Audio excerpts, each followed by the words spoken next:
like a Hellcat.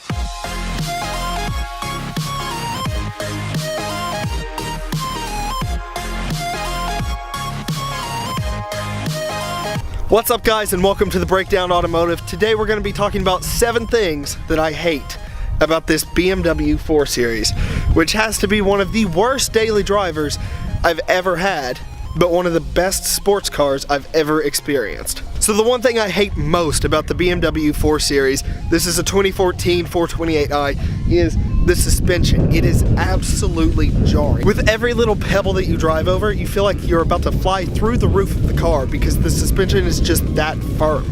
It's absolutely ridiculous for a daily driver to have this firm of a suspension. So every time you go over a bump like this, for example, you just kind of get launched around your seat. Now that wasn't a bad bump. I go over that bump at least once a week in my Range Rover and you can't tell you're going over anything. But in this car, every little bump feels like you're about to jump through the roof of the car. Another thing that I really hate about the 4 Series behind me is the iDrive or connected drive system. Whatever BMW calls it now, it's absolutely awful. I don't understand why these car companies have to make their infotainment systems so complicated. To do one simple task, you have to click the button 14 times, swipe it left, swipe down, do all this crazy stuff, and then you might be to your radio presets by that point. Another really weird feature about this BMW is the fake turbo and fake engine noise the BMW synthesize into the cabin of the car.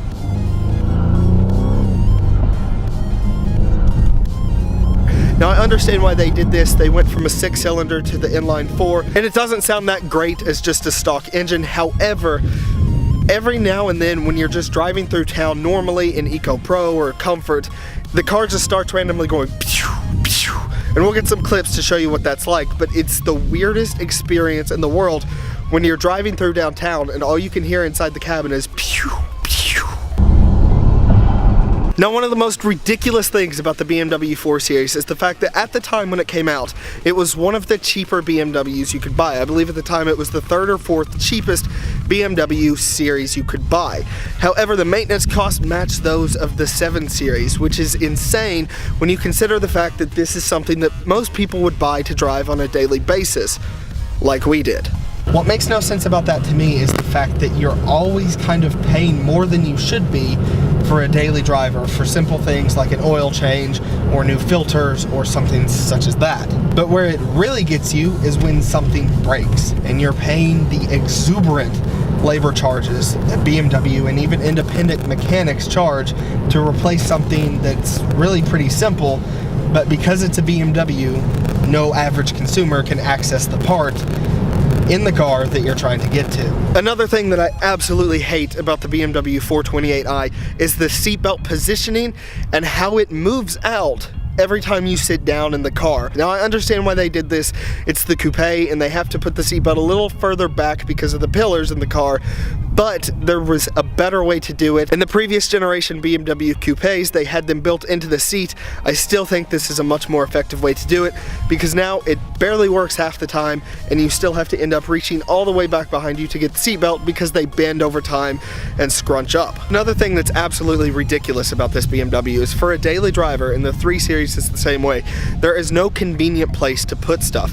If you want to put your phone somewhere, you're out of luck. You would think you could put it in the door handle, but every time you go around any corner at low speeds, or high speeds really, it flies out of the car, ends up under the seat, and then you can't find your phone for the next 20 minutes. The last thing I hate about the BMW 4 Series is the gearbox. Now when you're driving sporty and you're having fun, acting like a maniac, the 8-speed automatic gearbox with the paddle shifters is absolutely incredible. It's so much fun to be able to twist around corners, go through straightaways, and just fly through the gears. The gearbox changes are seamless and perfect, but when you're driving around town at normal speeds, it has no clue what gear it wants to be in. So you may be noticing that I'm driving this car in manual mode right now, and you may think that's because I'm trying to synthesize the engine noise or try to make it look cooler or try to have more fun when driving, and none of that is true whatsoever.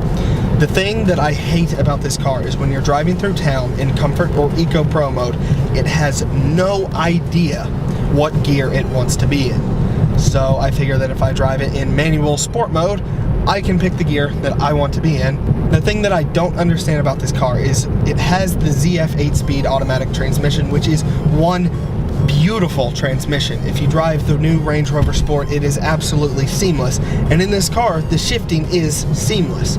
But the problem is, BMW has it tuned in such a way where it doesn't know what gear it wants to be in. So it's always changing up and down when you're in cruise control on the highway. You can be going the same speed for the past 2 hours, and the car will just randomly decide that it wants to change gear for some reason. So thanks for watching this video, guys, of 7 things that I hate about the BMW 4 Series. Hopefully you guys enjoyed and expect more content like this and getting better over time. And thanks for watching, guys. Subscribe and check that notification button to get notified every time we upload a video. And check out thebreakdown.xyz for more information about this BMW 4 Series and other cars.